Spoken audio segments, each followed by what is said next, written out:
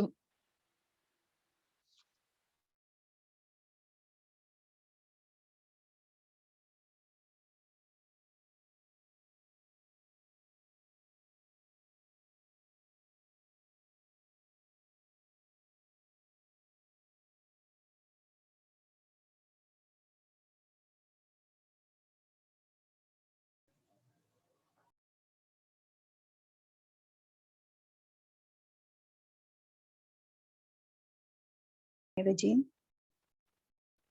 بسم اللہ الرحمن الرحیم.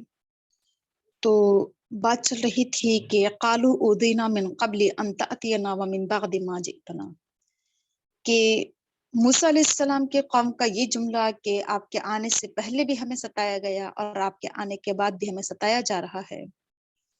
اس سے پتہ چل رہا ہے کہ موسیٰ علیہ السلام کے قوم پر یعنی بنی اسرائیل پر انتہائی ظلم و ستم ہوئے تھے، اور انہیں جیسے جس قدر غلامی کی زندگی گزارنا پڑی ہے قوم فرعون کی جو انہوں نے غلامی کی ہے، تو وہ غلامی ان کے ذہنوں کے اندر بیٹھ گئی، ان کے دل کے اندر، ان کے پورے جسم میں، کہنا چاہیے ایک طریقے سے ان کے پوری زندگی میں غلامی اس قدر سرایت کر چکی تھی کہ ان کی ذہنیت میں بھی ابھی تک وہی تمام ڈر، وہی تمام خوف پائے جا رہے تھے کہ قوم فرعون نے ان پر جو ظلم و ستم کیے تھے، تو وہ ظاہر سی بات ہے کہ اصل میں یہ چیز جو ہوتی ہے نا دماغ پر بہت گہرا اثر چھوڑ دیتی ہے. کچھ لوگ ہو سکتا ہے ڈپریشن میں چلے جاتے ہوں، ہے نا، بہت گہرا اثر. ہم اور آپ اس چیز کو رکھ کر سوچے اپنے آپ پر کہ اگر غلامی کی زندگی گزارنا پڑے کسی کو، تو کیا اس کے ذہن کی حالت ہو جائے گی، کیا اس کے دل کی حالت ہو جائے گی، اس کی زندگی کیسی ہو جائے گی. تو بہرحال بہت گہرا اثر پڑا تھا ان کے دل و دماغ پر اس چیز کا.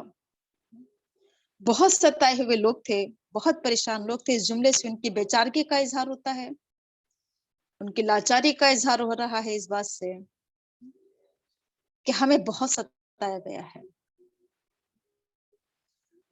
تو اب یہ موسیٰ علیہ السلام کے سامنے تھوڑے سے انہیں اندیشے بھی ہیں، خوف بھی ہے، ڈر بھی ہے، اور وہ تمام باتیں ان کی زبان پر آ رہی ہیں جو ان کے دل کے اندر ہیں. تو بہرحال انہیں یقین نہیں ہو رہا تھا کہ کیسے موسیٰ ہمیں قوم فرعون کے غلامی سے نجات دلا سکتے ہیں. ان کے ذہن میں کچھ یہ چیز بھی آ رہی تھی کہ پتہ نہیں موسیٰ علیہ السلام جو ہے وہ تو بس کوئی ایسا معجزہ کر دیں، کچھ ایسا سامنے آ جائے کہ فوراً ہی ہمیں نجات مل جائے، بس اس سے فرعون سے، اس کی غلامی سے فوراً ہی نجات مل جائے. لیکن کام جو ہوتے ہیں نا وہ کیا ہوتے ہیں، اسٹیپ بائی اسٹیپ ہوتے ہیں، رفتہ رفتہ بتدریج ہی کام انجام پاتے ہیں، آہستہ آہستہ. کوئی بھی کام ایک ہی بار میں نہیں ہوتا ہے، اس کے لیے بہت اسٹرگل کرنا پڑتی ہے، بہت قربانیاں، بہت مصیبتیں اٹھانا پڑتی ہیں. اور وہ چاہ رہے تھے کہ بس فوراً ہی ہمیں کیا مل جائے، بس اب موسیٰ آ گئے ہیں، فوراً ہی ہمیں نجات مل جائے بس. تو یہ تمام اندیشے ان کی زبان پر آ رہے ہیں. اب پھر موسیٰ علیہ السلام پھر اپنے قوم کو سمجھا رہے ہیں، بار بار سمجھانا پڑ رہا ہے کیونکہ ان کی ذہن جس کو کہنا چاہیے نا کہ کند ہو چکے تھے، سوچنے سمجھنے کی صلاحیت سے محروم ہو چکے تھے. وہ نہ تو موسیٰ علیہ السلام سے بات صحیح انداز میں کر رہے ہیں، صحیح الفاظ کے ذریعے کر رہے ہیں، تو ان کے اقوال میں، ان کے افعال، ان کی سوچیں سب کیا ہو چکی تھیں، غلامانہ ہو چکی تھیں. تو قال عسى ربكم ان يهلك عدوكم ويستخلفكم في الارض فينظر كيف تعملون. اب پھر موسیٰ علیہ السلام سمجھا رہے ہیں اپنی قوم کو کہ ہو سکتا ہے کہ اللہ تعالیٰ تمہاری کیا کر دے، ہو سکتا ہے کہ اللہ تعالیٰ تمہارے دشمن کو ہلاک کر دے اور زمین میں تمہیں خلافت عطا کر دے، پھر وہ دیکھے کہ تم کیسے عمل کرتے ہو. بار بار سمجھانا اپنی قوم کو کہ صبر کرو، اللہ پر ایمان رکھو، اللہ پر یقین رکھو، اللہ پر توکل کرو. اللہ تعالیٰ تمہارے دشمن کو ہلاک کر دے گا، امید ہے کہ اللہ تعالیٰ تمہارے دشمن کو ہلاک کر دے گا، اسے تباہ کر دے گا، اسے برباد کر دے گا۔ انتظار بھی تو کرو، تھوڑا سا صبر کا مظاہرہ بھی تو کرو۔ فوراً ہی تھوڑی کام انجام پا جاتے ہیں، ٹائم لگتا ہے کامیابی ملنے میں، ٹائم لگتا ہے اللہ کی طرف سے عذاب آنے میں، دشمن کو ہلاک ہونے میں۔ اللہ تعالیٰ کے کام کیا ہے، اپنے وقت پر ہی انجام پاتے ہیں۔ جلد بازی نہ کرو۔ انسان کے اندر ہے نا یہ چیز کہ وہ بہت زیادہ جلد باز واقع ہوا ہے، ہر کام کی بہت جلدی مچاتا ہے، دعائیں کرتا ہے تو بس چاہتا ہے کہ فوراً ہی اس کی دعائیں قبول ہو جائے۔ تو موسیٰ علیہ السلام سمجھا رہے ہیں کہ امید ہے پروردگار سے کہ وہ ضرور تمہارے دشمن کو ہلاک کرے گا، اور پھر کیا ہوگا، اور امید ہے اللہ تعالیٰ سے کہ اللہ تعالیٰ تمہیں زمین کی خلافت عطا کرے گا، تمہیں زمین پر جانشین بنائے گا۔ ہو سکتا ہے کہ اللہ تعالیٰ تمہارے دشمنوں سے حکومت چھین لے اور تمہارے ہاتھوں میں حکومت دے دے، کیونکہ اللہ تعالیٰ کا قانون یہ رہا ہے کہ جب ظلم حد سے آگے بڑھ جاتا ہے تو اللہ تعالیٰ ایسے انسانوں کے ہاتھوں سے پھر حکومت چھین لیتا ہے، اور پھر وہ ایسے لوگوں کے ہاتھوں میں حکومت دے دیتا ہے جو زمین پر ظلم و ستم نہ کریں۔ تو سمجھا رہے اپنے قوم کو کہ ہو سکتا ہے کہ اللہ تعالیٰ حکومت اس سے چھین کر اور کل تمہارے ہاتھوں میں حکومت آ جائے، تمہیں زمین کی خلافت نصیب ہو جائے، تم زمین کے جانشین بنا دیے جاؤ۔ لیکن یاد رکھو کہ اللہ تعالیٰ اگر تمہیں زمین کا خلیفہ بنا دے گا تو افینظر کیف تعملون، تو تم اللہ کی نظر میں رہو گے، اللہ تعالیٰ تمہارے پر اپنی نگاہ رکھے گا کہ پھر تم کیا کرتے ہو حکومت کے ملنے کے بعد۔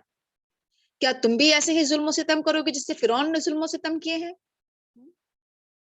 تم کیا کرو گے حکومت ملنے کے بعد؟ تمہارا رویہ کیسا رہے گا، تمہارا بیہیو کیسا رہے گا، تمہارا سلوک کیسا رہے گا اپنی رعایا کے ساتھ؟ پھر اللہ تعالیٰ تمہیں دیکھے گا، تمہیں آزمائے گا۔ تو یہ سب اللہ تعالیٰ کی آزمائش ہے کہ اللہ تعالیٰ حکومت دے کر انسان کو آزماتا ہے۔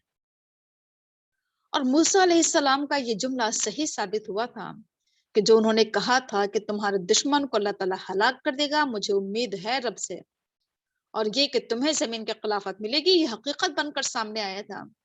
آگے آپ کے سامنے پورا واقعہ آئے گا کہ کس طریقے سے اللہ تعالیٰ نے قوم فرعون کو پانی میں ڈبو دیا، اور وہ اپنا سب کچھ، اپنے محلات، اپنے باغ اور اپنی تمام چیزیں چھوڑ کر، اپنے چشمے سب کچھ چھوڑ کر یہ کیا ہو گئے تھے، انہوں نے بنی اسرائیل کا پیچھا کیا تھا اور پانی میں غرق ہو گئے تھے، اور اس کے بعد یہ تمام چیزیں کیا ہیں، بنی اسرائیل کے حصے میں آئی تھی، یہ تمام محلات اور یہ باغات سب کچھ۔ اور پھر بنی اسرائیل نے پھر کیا کیا تھا، ان کے ہاتھوں میں خلافت آ گئی تھی، انہوں نے پھر زمین میں خلافت کی تھی۔ تو دیکھیے یہ ہے اللہ تعالیٰ کا نظام، کیسے وہ حکومت ایک انسان سے چھین کر دوسروں کے ہاتھوں میں دے دیتا ہے نا۔ ایک ظالم و جابر قوم سے اللہ تعالیٰ کیا کرتا ہے، حکومت چھین لیتا ہے۔ کبھی ہم نہ سوچا کریں کہ آج اگر ہمارے پر ظلم ہو رہا ہے تو ہمیشہ ظلم ہی ہوتا رہے گا، ہے نا۔ ہمیں سوچنا چاہیے کہ آج اگر حکومت کسی ایک کے ہاتھ میں ہے تو کل کسی دوسرے کے ہاتھ میں جائے گی حکومت، ہے نا۔ تو کبھی نہ سوچا کریں کہ حالات ہمیشہ ایک سے ہی رہیں گے، حالات بدلتے رہتے ہیں۔ تو وہی چیز موسیٰ علیہ السلام اپنے قوم کو سمجھا رہے ہیں، اور یہ چیز حقیقت بن کر سامنے آئی تھی، ہے نا، کہ کیسے بنی اسرائیل کے ہاتھوں میں حکومت آئی۔ انہوں نے کبھی سوچا بھی نہیں ہوگا، غلام قوم نے، نہ کہ ایک دن حکومت کریں گے وہ۔ بہرحال آگے بڑھتے ہیں۔ وَلَقَدْ أَخَذْنَا آلَ فِرْعَوْنَ بِالسِّنِينَ وَنَقْصٍ مِّنَ الثَّمَرَاتِ لَعَلَّهُمْ يَذَّكَّرُونَ۔ اب دیکھیے کہ اللہ تعالیٰ نے بہت سارے طریقوں سے آزمایا ہے، آزمائشیں کہہ لیجیے اسے، یا اللہ تعالیٰ کا عذاب کہہ لیجیے۔ وَلَقَدْ أَخَذْنَا آلَ فِرْعَوْنَ بِالسِّنِينَ وَنَقْصٍ مِّنَ الثَّمَرَاتِ لَعَلَّهُمْ يَذَّكَّرُونَ۔ اللہ تعالیٰ کہہ رہا ہے کہ ہم نے آل فرعون کو پکڑا، گرفتار کیا قحط سالی میں، اور پھلوں کی کمی سے آزمایا تاکہ وہ یاد کریں یا نصیحت حاصل کریں۔ تو قحط سالی آئی آل فرعون پر، یہاں پر سنین کا لفظ استعمال کیا گیا ہے، کئی سال تک، کچھ نہیں پتا کتنے سالوں تک۔ قحط سالی ہم سب جانتے ہیں، خشک یعنی کہ کیا کہنا چاہیے اس کو، کہ سوکھا پڑ جانا،